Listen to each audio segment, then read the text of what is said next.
Assalamualaikum, salam sejahtera. Saya Syaf Syukri dan ini Awani Borneo. Kita saksikan antara paparan utama untuk malam ini. Gagal patuh SOP, punca peningkatan kluster pendidikan di Sabah.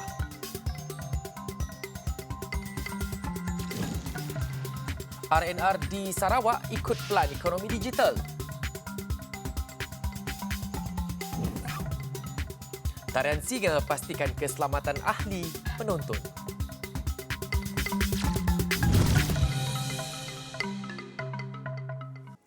Sabah melaporkan peningkatan kes COVID-19 dengan 373 kes berbanding 267 kes pada Sabtu. Ini menyaksikan pertambahan sebanyak 106 kes.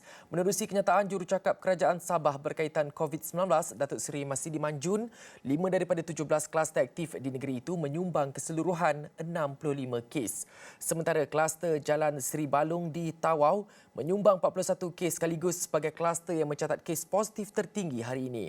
98% merupakan kategori 1 dan 2, 5 kes kategori 3, 2 kes kategori 4 dan 1 kes kategori 5.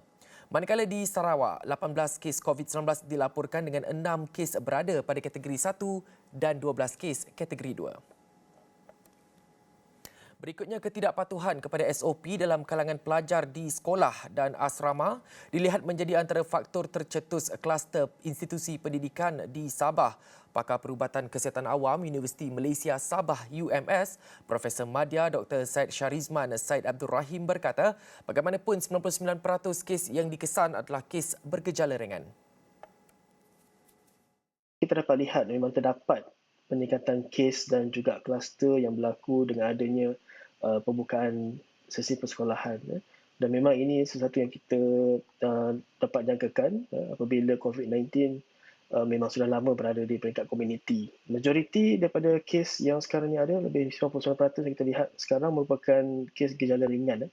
Kerana majoritinya telah lengkap vaksin dan kita dapat lihatlah yang vaksin yang sangat berkesan untuk melindungi dari jangkitan ataupun yang teruk ataupun daripada komplikasi jangkitan COVID-19 ini. Selain itu, semua pihak katanya perlu ambil langkah proaktif, kerap melakukan sanitasi terutama di sekolah dan asrama para pelajar selain tempat awam.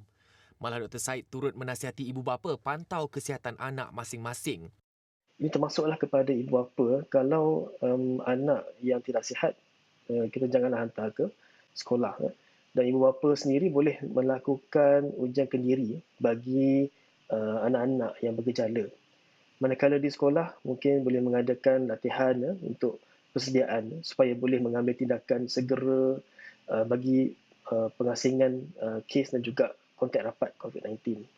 Dan juga sentiasa melakukan pembersihan dan disinfeksi secara berkala, terutamanya bagi kawasan-kawasan yang common areas, yang tempat banyak ada bersentuhan dan interaksi. Selain itu, memastikan dari segi ventilasi pengudaraan sentiasa baik, terutamanya di bilik-bilik, terutamanya bilik-bilik yang tertutup, seperti di pejabat, di kelas dan juga di asrama pelajar. Dan selain itu juga, of course yang paling penting juga, kita perlu meningkatkan liputan dos penggala, terutama bagi mereka yang layak. Pada Sabtu, Kerajaan Sabah mengarahkan semua sekolah yang terlibat dengan kluster COVID-19 ditutup serta-merta. Setakat ini, Sabah merekodkan sebanyak 10 kluster melibatkan penularan jangkitan dalam institusi pendidikan sejak minggu lepas. Untuk bisnes internet kita, di mana penduduk kampung Sebangan dan Sebuyau amnya banyak menggunakan akses internet untuk memasarkan barangan yang dijual di masa kini.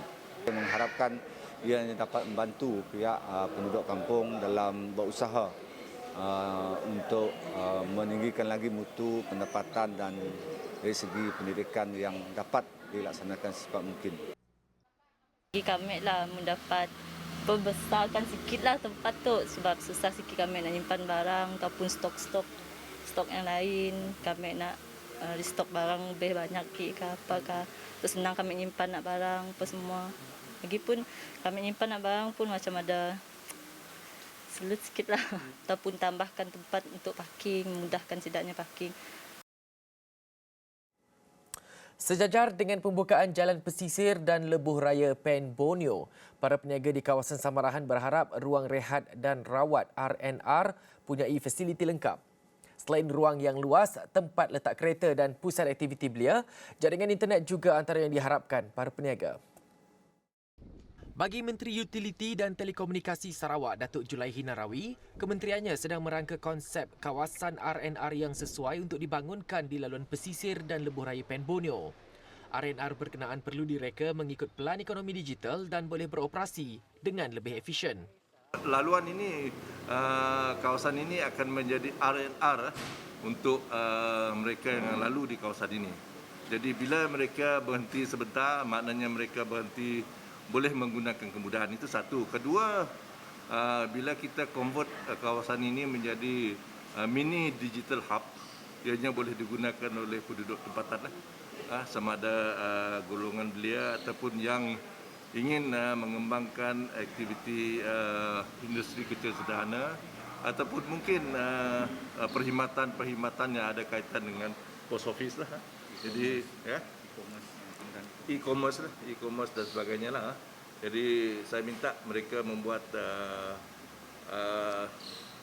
kajian mendalam lah supaya dapat dilaksanakan di kawasan itu.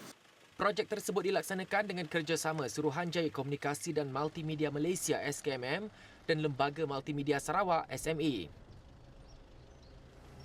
Sejak pelantikan sebagai Ketua Penaja Sayap Bersekutu Parti Bersatu Sabah pada Oktober 2021, Datuk Dr. Roland Chia Ming Shen tidak duduk diam. Dengan tanggungjawab diberikan, beliau melakukan jelajah bersama Barisan Jawatankuasa Penaja Sayap Bersekutu ke pelosok negeri Sabah.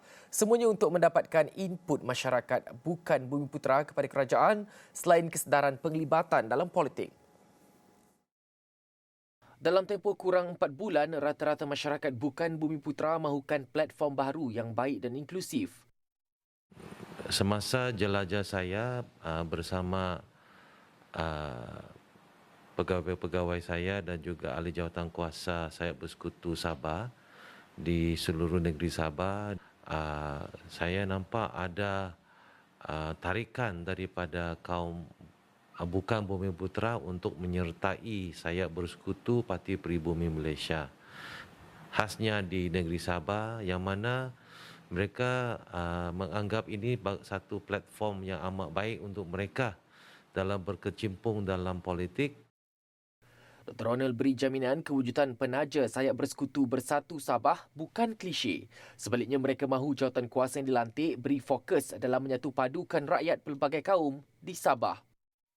Dan mereka sudah bertekad selepas Tahun Baru Cina mereka akan terus menerangkan objektif kewujudan Sayap Bersekutu ini khasnya untuk membela dan menjaga kaum bukan Bumiputera di Parti Pribumi Malaysia Sabah.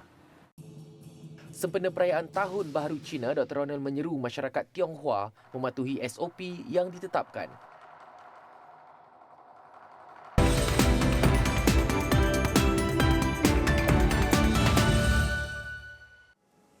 Selepas 2 tahun tidak beraksi, penari tarian singa di Sabah teruja untuk kembali membuat persembahan sempena sambutan Tahun Baru Cina.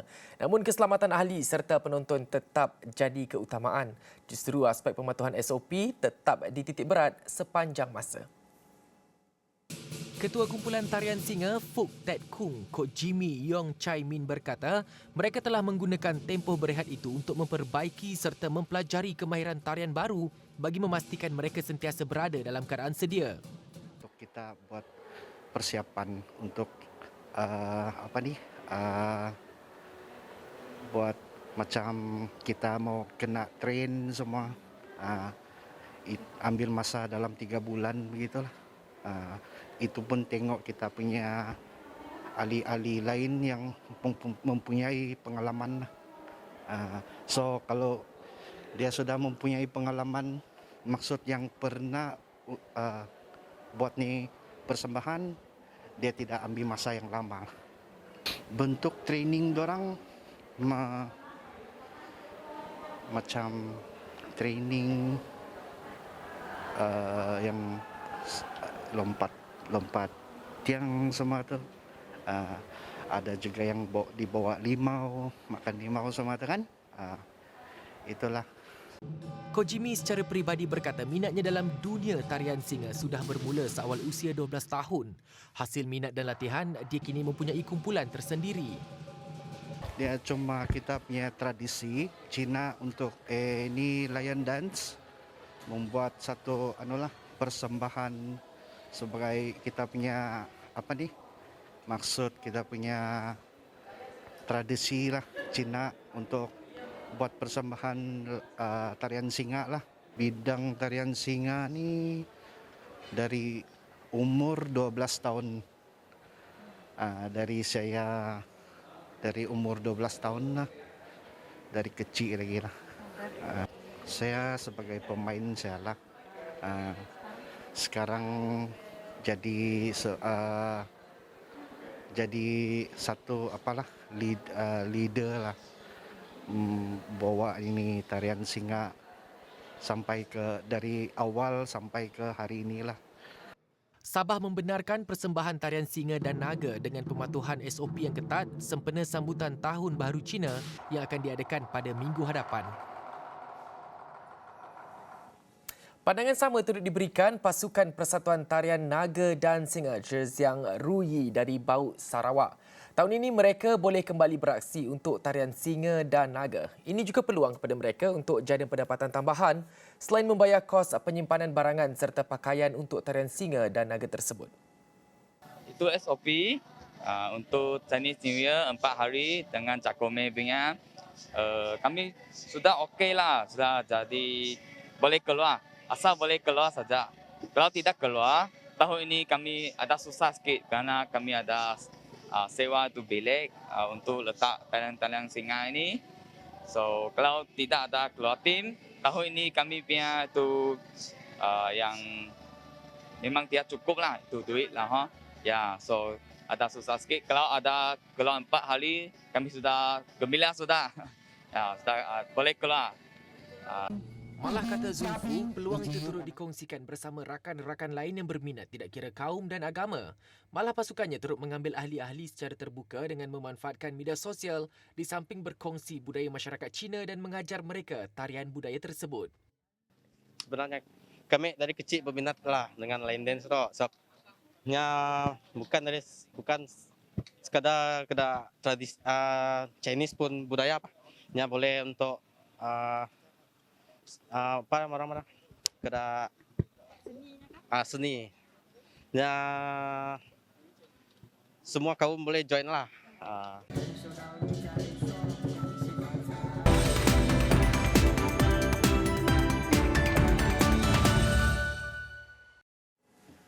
Pembuat bom yang juga sub Ketua Kumpulan Abu Sayyaf, Muzrimar atau Mundi Sawatjan yang dilaporkan ditembak mati Mei lepas di Filipina disahkan masih hidup.